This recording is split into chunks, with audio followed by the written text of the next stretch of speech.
balitang pambansa, nananawagan na rin sa Senado ang ilang malalaking universidad sa bansa para nga umpisahan ang impeachment trial ni Vice President Sara Duterte. Kabilang po sa umapila sa mga senador ang mga opisyal ng 5 Ateneo schools at ang kani-kanilang College of Law. Ang giit nila ay respeto sana ng mga senador ang saligang batas at umpisahan ng paglilitis bilang pagpapakita ng respeto sa due process. Ayon naman sa Adamson University, masyado nang matagal na nakabinbin sa Senado ang impeachment complaint kaya dapat ay simulan na ito agad-agad. Simple naman ang mensaheng gustong ipaabot ng University of Santo Tomas sa kanilang post. Nanawagan po ang UST na irespeto ang konstitusyon. Gampanan daw sana ang kanilang mga tungkulin at simulan na ang impeachment agad-agad. Bago po yan, una na rin kinondena ng De La Salle University ang anuman daw pagtatangka na pagtakpan at pigilan ang impeachment ng Vice-Presidente. Sa ibang balita naman mga kapatid, iginiit po ng tagapagsalita ng Philippine Coast Guard o PCG na dapat ipagpatuloy ng susunod na Pangulo ng Bansa ang pagprotekta sa West Philippine Sea. Ayon po kay Coast Guard spokesperson for the West Philippine Sea, Commodore J. Tariela, nakataya sa isyu ng agawan ng teritoryo ang pagkakakilanlan ng mga Pilipino. Matagumpay raw ang Administrasyong Marcos sa pagpaparating ng mensahe sa mga Pilipino kaugnay ng laban ng bansa sa West Philippine Sea. Dahil na rin sa Transparency Initiative ng gobyerno, dapat daw magtuloy-tuloy yan kahit matapos na ang termino ni PBBM. Ang panawagan ni Tariela, sana raw ay pumili ang mga botante ng susunod na Pangulo sa 2028 na hindi isasantabi ang laban sa West Philippine Sea.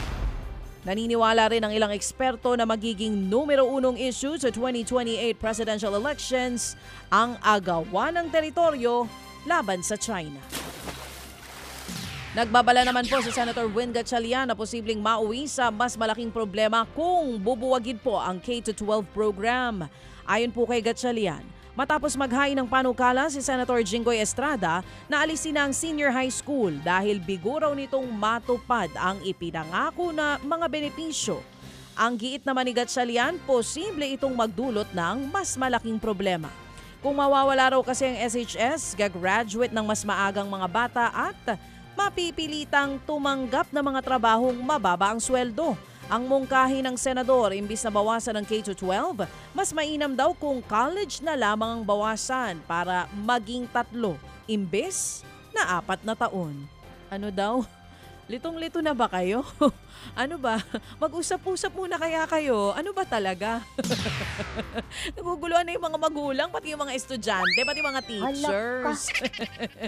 Noong una, dagdagan ng senior high school. Hindi effective, babalik sa dati. Ayaw naman ng isa, bawasan daw ang college. Ba't di kaya bawasan ng senador? Baka sakaling umayos ang buhay ng mga Pilipino. Kayo talaga. O sige, ito na lang. Nagbabala po ang DepEd sa publiko laban sa peking social media post na nagsasabing suspendido ang klase sa June 16 dahil po sa MPOX. Sa official post po ng DepEd, nagpaalala nga po ang ahensya na maging mapanuri sa mga nababasa online. Ayan na nga po mga kapatid, sandamakmak po kasi ang fake news. Fake news. Para raw maiwasang mabiktima ng fake news, hinikayat ng DepEd na bisitahin po ang kanilang official social media accounts para sa mahahalagang anunsyo at impormasyon. Nitong May 31, nagbabala rin ng DOH tungkol po sa kumalating fake news tungkol naman sa umano'y lockdown dahil sa MPOX. Iginiit din ng ahensya na hindi kailangan ng lockdown dahil hindi airborne disease ang MPOX.